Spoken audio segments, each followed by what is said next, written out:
ใจความเลยก็มีผู้ใหญ่ท่านหนึ่งเนาะพี่น้องเนาะเพิ่นอยู่ฝั่งไทยเพิ่นได้ให้เบาโกเป็นสะพานบุญเนาะพี่น้องเนาะให้น้องอัมพรพี่น้อง 1,000 บาทนะพี่น้องเนาะอีก500บาทแม่นว่าจ่ายให้จ่ายหรือว่าเลี้ยงน้องอัมพรด้วยหมูกระทะพี่น้องเนาะเพราะว่าน้องเพิ่นอยากหมูกระทะเดี๋ยวเราไปถามอีกตืมเนาะพี่น้องเนาะแต่ว่ามื้อนั้นน้องเราว่าอยากหมูกระทะแต่ว่ามื้อนี้สิถามน้องเพิ่นอีกว่าสิใส่เงินตัว500 บาทไปเที่ยวบ่หรือว่าสิไปใช้หรือว่าสิไปกินตำส้มหรือว่าสิซื้อหมูกระทะมากินอยู่เฮือนก็แล้วแต่น้องนำพี่น้องเนาะแล้วอยู่หั่นโดยไปหาแล้วว่าสิไปเอาเงินไปให้เพิ่นตอนนั้นแหละไปนำบ่หรือว่าไปผู้เดียวฮะ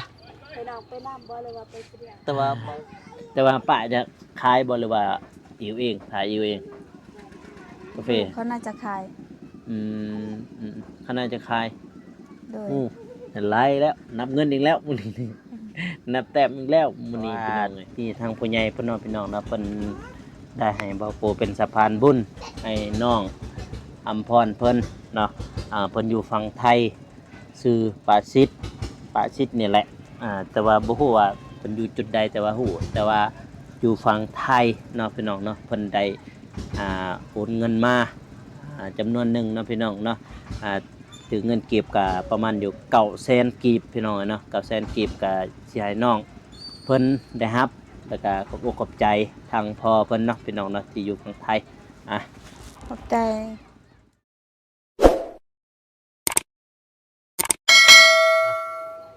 พี่น้องเอ้ยวันนี้ก็เปิดภาพมาตอนที่ค่ำนะเป็นอย่างดอกก็อยู่บ้านน้องบองนั่นแหละพี่น้องเอ้ยเนาะแล้วก็บ้านน้องอัมพรพี่น้องเอ้ยเนาะวันนี้ก็ได้ไปเก็บกาแฟสวยเพิ่นพี่น้องเอ้ยเนาะตั้งแต่เที่ยงคนเลยพี่น้องเอ้ยเนาะก็เก็บกาแฟสวยน้องอัมพรแรกๆที่บอกว่าสิไปทมิดก็ว่าสิไปหาน้อง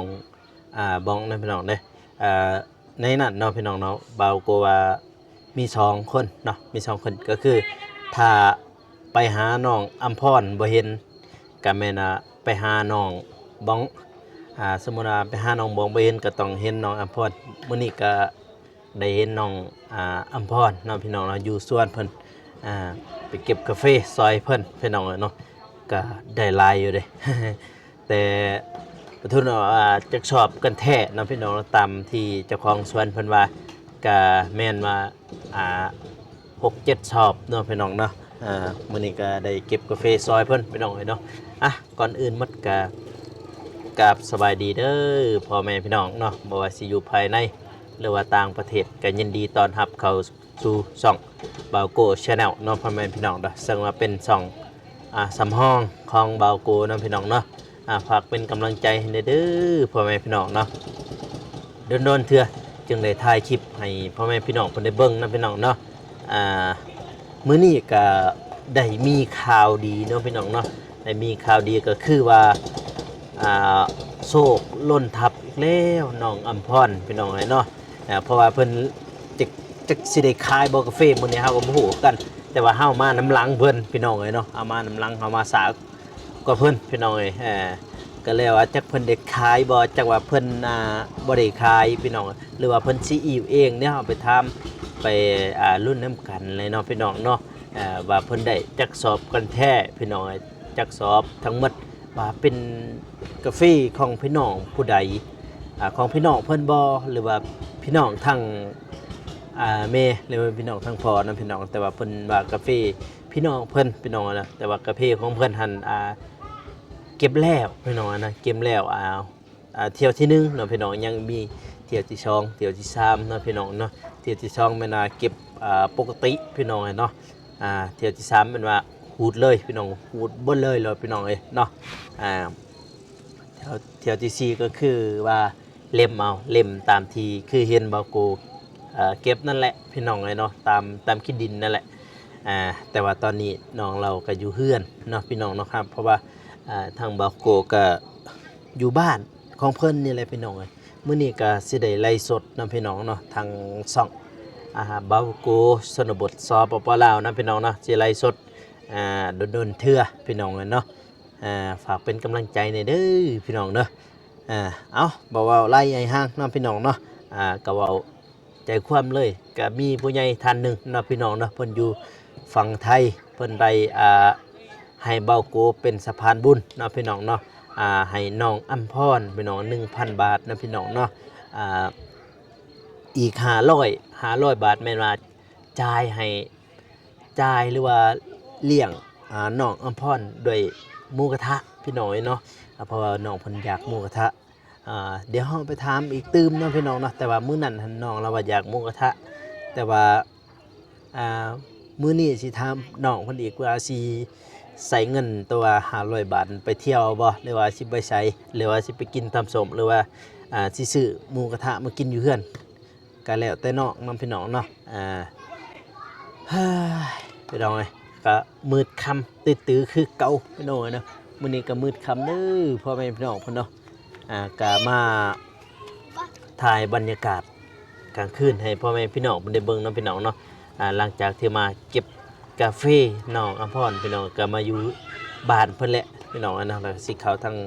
น้องอัมพรปาโตสบายดีบ่าวนุ่ง ไปดี เด็ก นั่งมาบ่ ฮะ นั่งมาบ่ บ่มาแต่เก็บกาแฟ มาแต่รุ่นน่ะบ่ มาวัง4-5 โมงเลย สาวบ่ สบายดีเด้อ ถ่ายคลิปสวัสดี ไปดีพี่น้องเอ้ย โอ้อยู่อันฝนตกแข่งฝนเลย แกงฝนเลยกับพี่สาว ฮะ โตเป็นสาว บ่ สาว บ่ว่าแต่ผู้สาวดอกหลายคนเลยแข่งอยู่หั่นแข่งฝนเลยอยู่หั่นอันนี้ว่าสิเข้าไปหาเพิ่นอีกนี่ โอ้ไปรถ ยังนี่ จะได้สิกลับให้ กลับบ่ ไปให้เงินให้น้องบ้องก่อน เออ ผู้ใหญ่เพิ่นพาไปแล้วบ่ น้องบังอยู่เพื่อนติเพิ่นอยู่เพื่อนแล้วไปหาน้องอัมพร ไปแล้วบ่ จักดิคือเห็นไปทางนั้นบ่ อ่ะ ตอนเขาว่าตอนเคยลงคลิปเมื่อกี้นี่ โอ้ผมสิมอบเงินให้เพิ่น แล้วเอิ้นละมาแต่บางทีอายุหันแหละ ไปเบิ่งต้นจัดการเด้ เดี๋ยวไปทางนี้ก่อนซั่นน่ะ โอเคโอเค โอเคตัวนี่แหละอยู่บ้านน้องอัมพรหรือว่าอยู่บ้านน้องบ้องนั่นเองพี่น้องบรรยากาศยามแรงนะพี่น้องเนาะกะสิทายให้พ่อแม่พี่น้องเพิ่นได้เบิ่งเนาะพี่น้องเนาะไปเดี๋ยวเฮาเข้าไปหาน้องอัมพรหรือว่าน้องบ้องเพิ่นพี่น้องเอ้ยปัดตัวโซน้องอันนั้นเหลืออยู่บ่น้องอัมพรล่ะอาบน้ำเลย ผมดักดัก สบายดีนะสบายดีนะ ถ่ายคลิปบ่ สบายใครกินเลยนี่ ลืมจง บ่เป็นหยัง สบายดีเด้อไอโกแล้วก็สบายดีพ่อแม่ผู้ใหญ่ใจบุญทุกท่าน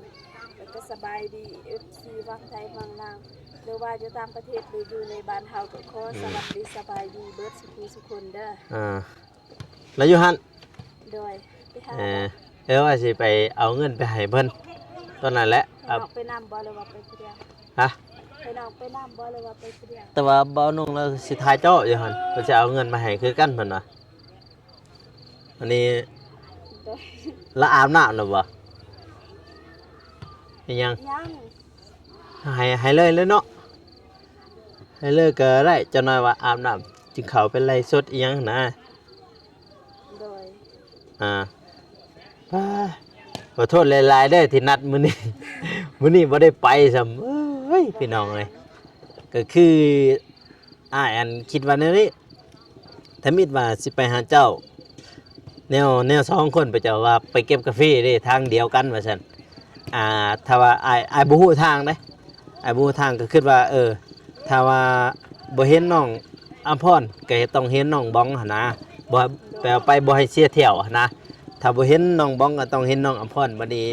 น้องอัมพรเราอยู่แคมป์ทางเด้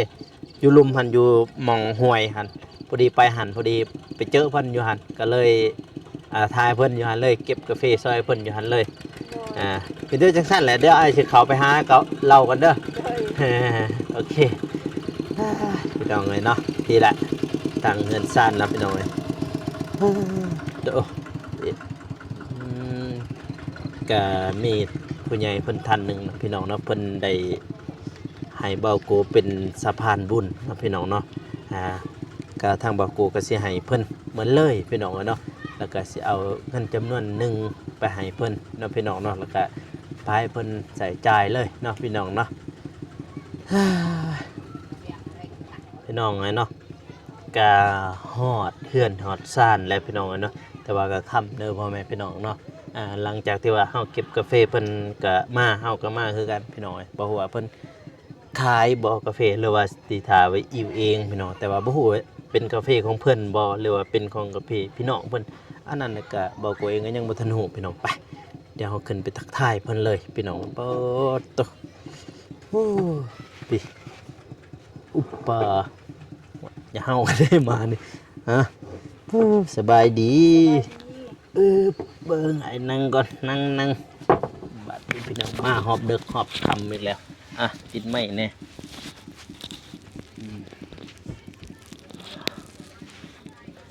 มาหอบดึกหอบค่ำพี่น้องอู้เด็กตักไอ้เต้านางให้เราอยู่ในก็ได้ให้รัวยันมันสิ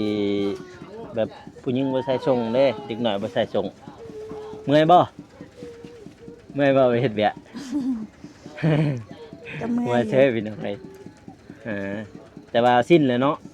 โดยเพิ่นสิ้นแล้วเด้พี่น้องเอ้ยเพราะว่าเพิ่นก็ไปเฮ็ดคู่มือนั่นแหละเวียกนั่นเนาะพี่น้องเนาะแต่ว่าบอกโกเพิ่นก็มาช่วยเพิ่นมือนี้พี่น้องมือที่ว่ามือครั้งแรกเลยซะว่าซั่นครั้งแรกเลยที่มาช่วยเพิ่นอยู่ที่สวนเพิ่นเลยอันนั้นเป็นสวนของผู้ใดตนน่ะ ส่วนป้าสวนป้าโดยอันนั้นกาแฟได้จักสอบบ่ฮู้บ่ได้นับบ่แต่ได้ยินแล้วว่า 7-8 สอบประมาณนั้นบ่ได้บ่กะว่าได้เมื่อวานเราได้6สอบดอกแม่นบ่โดยเมื่อวานเลยเราได้6สอบพี่น้องเอ้ยเนาะมื้อนี้ก็ถือว่าหลายเติบหลายคนเด้เขาจะเอามามื้อนี้นี่อีกอย่างก็คนน้อยเดียวมื้อนี้นี่ตอนเช้าก็มีแต่น้ำหมอกเพิ่นแจ๊ะๆไปจักสั่นเลยพี่น้องเอ้ยบัดนี้ก็บ่าวโกก็มาซอยเพิ่นพี่น้องเอ้ยซอยครั้งแรกเลยเนี่ยกะว่าสิไปบ่ถึกทางนั่นน่ะถึกทางซ้ำทางนั้นเนี่ยเพิ่นบอกว่าไปทางนั้นพี่น้องเอ้ยถ้ามีว่าสิไปหาน้องบ้อง น้องบ้องแล้วแต่ว่างงคือกันแน่จักสิไปทางไหนแท้แล้วว่าจ่ายแล้วว่าถ้าว่าบ่เห็นทางน้องอัมพรก็แม่นไปทางน้องบ้องแสดงว่าเห็นทางน้องอัมพรก็เลยเฮาก็อยู่หันก็เลยเก็บซอยเพิ่นพี่น้องกันเนาะถ้ามีว่าสิไปเก็บ2เบิด2คนแหละสิไปซอยเบิด2คนนั่นแหละแต่ว่าเฮาต้องได้แบ่งเวลาซะเอาไปทางคนหนึงก่อนมื้อหน้าจังไปช่วยอีกน้องบ้องเพิ่นพี่น้องเลยเนาะแต่ว่าป้าจะขายบ่หรือว่าอิวเองขายอิวเองกาแฟเขาน่าจะขายเขาน่าจะขายโดยไล่แล้วนับเงินอีกแล้วมื้อนี้นับแต้มอีกแล้วมื้อนี้พี่น้องเอ้ยก็มื้อนี้ก็เบาโกบ่ได้ช่วยทีมงานนะพี่น้องเราทีมงานเพิ่นก็ไปอัปเดตห้องน้ำน้องกระเดยแต่ว่าทางเบาโกเองก็บ่ได้ไปพี่น้องเนาะไปเก็บกาแฟซอยน้องอัมพรเพิ่นตอนนี้ยังบ่ทันอาบน้ำแม่นเนาะยังพี่น้องเอ้ยยังบ่ทันอาบน้ำและบัดแล้วพุ่นแหละพี่น้องเอ้ยก็มื้อนี้ก็ว่าสิไลฟ์สดพี่น้องให้น้องบ้องเพิ่นมาบอกว่าสิไลฟ์สดก็มีทางผู้ใหญ่เพิ่นอยู่ฝั่งไทยนั่นแหละเพิ่นโอนเงินมาให้น้องอัมพรที่เทแรกว่าสิพาเพิ่นว่าสิพาเจ้าไปกินหมูกระทะแต่ว่าเพิ่นว่าเอาให้เจ้าเลยซะเพิ่นว่าถ้าไปมันนาก็บ่ฮู้ว่าเจ้าสิซื้อกินอยู่นี่บ่หรือว่าจะสิไปทางตัวเมืองก็สุดแล้วแต่เจ้าเด้อเพราะว่าเพิ่นโอนมา 1,500 บาทนะพี่น้องเนาะแท้จริงเพิ่นโอนมา1,000 บาทให้น้อง1,000 บาทและอีก500 บาทหั่นแม่นว่าไปซื้อหมูกระทะมากินบัดนะบัดนี้อาจสิให้ทั้งน้องให้หมดเลยน้องมันเลยแล้วน้องสิไปทางนอกก็ได้ สิกินอยู่นี่ก็ได้ก็ลดสุดแต่น้องเด้อไปกับน้องบ้องนั่นก็ได้ได้ยินว่าน้องบ้องเพิ่นว่าอยากไปหรือว่าอยากไปยังไปน้องเป็ดกันได้สุดแต่ บัดนี้พี่น้องก็มาให้เพิ่นกับอกกับใจหลายๆเนาะทางผู้ใหญ่เพิ่นที่ให้บ่าวโกเป็นสะพานบุญเนาะพี่น้องเนาะกะเพิ่นโอนเงินมากะหลายมื้อแล้วพี่น้องเนาะทางบ่าวโกเองก็ค่าแน่บ่ได้มาก็คือทางบ่าวโกเองก็มีเวียกส่วนโตวนี่แหละพี่น้องเนาะเวียกส่วนโตวก็คือยังเก็บเกี่ยวข้าวนี่แหละหรือว่าปั่นเขาแน่พี่น้องเมื่อวานก็บ่ได้มามื้อนี้จึงมากะเลยให้เพิ่นเพราะว่าผู้ใหญ่เพิ่นก็คล้องพี่น้องเนาะตัวมันพี่น้องเนาะโอ้กล่องเฮานี่ก็ได้เพราะว่าที่ทางผู้ใหญ่เพิ่นเนาะพี่น้องเนาะเพิ่นได้ให้เบาโปเป็นสะพานบุญให้น้องอำพรเพิ่นเนาะเพิ่นอยู่ฝั่งไทยชื่อปาซิดนี่แหละแต่ว่าบ่ฮู้ว่าเพิ่นอยู่จุดใดแต่ว่าฮู้แต่ว่าอยู่ฝั่งไทยเนาะพี่น้องเนาะเพิ่นได้โอนเงินมาจำนวนหนึ่งเนาะพี่น้องเนาะถือเงินเก็บก็ประมาณอยู่900,000กีบพี่น้องเนาะ900,000กีบก็สิให้น้องเพิ่นได้รับแล้วก็ขอบอกขอบใจทางพ่อเพิ่นเนาะพี่น้องเนาะที่อยู่ฝั่งไทยขอบใจ แบบนี้ให้น้องอวยพรเพิ่นเป็นอยู่บ่เป็นอยู่บ่อวยพรน่ะได้บ่อวยพรได้บ่ขอบใจทางผู้ใหญ่ใจบุญที่ฝากเงินให้หลานจะได้ก็ขอให้สุขภาพแข็งแรงความเจ็บอย่าให้ได้ความไข้อย่าให้มีปรารถนาสิ่งใดก็ขอให้ได้สิ่งนั้นสาธุพี่น้องเลยเนาะทางเบาโกเองก็ขอให้พรให้พ่อใหญ่เนาะสืบปาสิทธิ์เพิ่นจงมีแต่ความสุขความเจริญเนาะปรารถนาสิ่งใดก็ขอให้ได้สิ่งนั้นให้ได้ดังสมปรารถนาน้องรับก็ได้เงินหมื่นตื่นขึ้นมาให้ได้เกี่ยวมินิโคดทั้งพอเนาะทั้งครอบครัวเพิ่นนั่นแหละจงอยู่ดีมีสุขพี่น้องเนาะทางเบาโกเองก็สิได้ตัวล่าเด้อพ่อแม่พี่น้องเนาะก็อย่าลืมฝากกดไลค์กดติดตามเพื่อเป็นกำลังใจให้เบาโกเฮ็ดคลิปต่อๆไปเนาะพี่น้องเนาะหรือว่าให้เบาโกเป็นสะพานบุญในครั้งต่อไปพี่น้องเนาะสำหรับคลิปนี้ขอกล่าวคำว่าสบายดีพี่น้องแล้วเจอกัน EP ต่อไปเนาะพี่น้องบ๊ายบาย